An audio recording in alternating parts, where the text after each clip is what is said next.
Hi friends, നമുക്ക് അടുത്തൊരു വീഡിയോയിലേക്ക് പോകാം. ഞാനിപ്പോൾ നിൽക്കുന്നത് നെടുങ്കണ്ടം ICDSന് കീഴിലുള്ള കരുണാപുരം ഗ്രാമപഞ്ചായത്തിലെ കൂട്ടാർ അംഗൻവാടിയിലാണ്. ഈ മാസം പോഷകാഹാര മാസമായിട്ട് ആചരിക്കുകയാണ്. പോഷന്മ എന്ന പേരിലുള്ള എക്സിബിഷനാണ് ഇവിടെ നടക്കുന്നത്. നമ്മുടെ കരുണാപുരം ഗ്രാമപഞ്ചായത്തിലെ 40 അംഗൻവാടിയിലെയും ടീച്ചർമാര് നല്ല വിഭവങ്ങൾ ഇവിടെ ഉണ്ടാക്കിക്കൊണ്ടുവന്നിരിക്കുകയാണ്. അത് നമുക്ക് എന്തൊക്കെയാണെന്ന് നോക്കാം. ഇവരോടൊപ്പം എല്ലാ പ്രോത്സാഹനവുമായിട്ട് രക്ഷകർത്താക്കളുണ്ട്. അതോടൊപ്പം ഇവിടെ CDPO ഉണ്ട്, സൂപ്പർവൈസർ ഉണ്ട്. അപ്പോൾ ഈ എക്സിബിഷന് എങ്ങനെയാണെന്ന് നമുക്ക് നോക്കാം. നമുക്ക് ടീച്ചർമാരോട് തന്നെ ചോദിക്കാം. അപ്പോൾ ഇതെന്താ ടീച്ചറെ, എന്ത് തോരനായിരുന്നു? ചേമ്പിലെ തോരനാണ്. അതോടൊപ്പം തന്നെ നമുക്ക് കപ്പളങ്ങ, ചക്ക, പേരയ്ക്ക, ഇത് കൊടകൻ ഇലച്ചമ്മന്തിയാണ്. ഇതെങ്ങനെയാ ടീച്ചറെ ഒന്ന് പറയാവോ? ഇത് കൊടകൻ ഒരു പിടി, മാങ്ങ ഒരു കഷ്ണം, തേങ്ങ, ഇഞ്ചി, ഉള്ളി, ഉപ്പ് ആവശ്യത്തിന് അരച്ച്. കുട്ടികൾക്കൊക്കെ കൊടുക്കുന്നതല്ലേ അംഗൻവാടിയില്? കുട്ടികൾക്ക് ഇഷ്ടമാണോ ഇത്? ഇഷ്ടമാണ് അല്ലേ? ചോദിക്കാറുണ്ടോ? ഇത് ചക്കക്കുരു ചമ്മന്തി. ചക്കക്കുരു ചമ്മന്തി. നമ്മുടെ ചക്കക്കുരു ഇവിടെ ഹൈ റേഞ്ചിലാണ്, ആർക്കും വേണ്ട, എല്ലാം കളയുകയാണ്. ചക്കയൊക്കെ വെട്ടിയിട്ട് ചക്കക്കുരു ഒക്കെ കളയുകയാണ്. നമ്മുടെ ബ്ലോക്ക് മെമ്പർ ഉണ്ട്, ഒന്ന് നോക്കിക്കേ. ബ്ലോക്കിന്റെ വൈസ് പ്രസിഡന്റ് ആണ്. ബ്ലോക്കിന്റെ വൈസ് പ്രസിഡന്റ് ആണ്. എന്റെ ടേസ്റ്റ് ചെയ്ത് നോക്കിയിട്ട്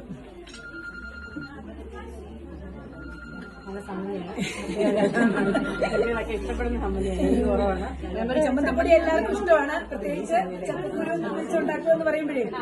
അപ്പോൾ ഇത് പല തോരനാണ്. തകര ഇലത്തോരനുണ്ട്, പത്തിലത്തോരനുണ്ട്. മെമ്പറെ വന്നേ. ഇത് പത്തയിലത്തോരനുണ്ട്, മുരിങ്ങയിലത്തോരനുണ്ട്.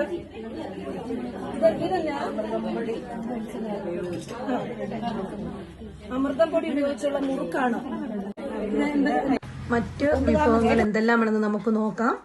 അമൃതം പൊടി കൊണ്ടുള്ള കുമ്പിളപ്പം ഉണ്ട്, മുറുക്ക്, അവലോസുണ്ട, കട്ട്ലറ്റ്, റാഗി കൊണ്ടുള്ള ലഡു, അവലോസ് പൊടി, മുട്ട കട്ട്ലറ്റ്, പോഷക സമൃദ്ധമായ ഇലകൾ കൊണ്ടുള്ള തോരൻ, ചമ്മന്തി, മുരിങ്ങയില കട്ട്ലറ്റ്, ചക്കക്കുരു, ചക്ക വിഭവങ്ങൾ, ബീട്രൂട്ട് വട്ടയപ്പം, കപ്പളങ്ങ പച്ചടി, പായസം തുടങ്ങിയവയെല്ലാം നമുക്കിവിടെ കാണാൻ സാധിക്കുന്നുണ്ട്. അതേറെ ശ്രദ്ധ ആകർഷിക്കുന്നതാണ്. ഇനി നമുക്ക് ഇവിടെ നമ്മളുടെ അംഗൻവാടി ടീച്ചർമാർ ഇവിടെ ഒരു നൃത്തം അവതരിപ്പിച്ചിട്ടുണ്ട്. അത് ഏറെ ശ്രദ്ധ ആകർഷിച്ചതാണ്. സമൂഹത്തിന് നല്ല ഒരു സന്ദേശം നൽകുന്ന നൃത്തം നമുക്ക് നോക്കാം.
കുമ്പളവള്ളി പറിക്കരുതേ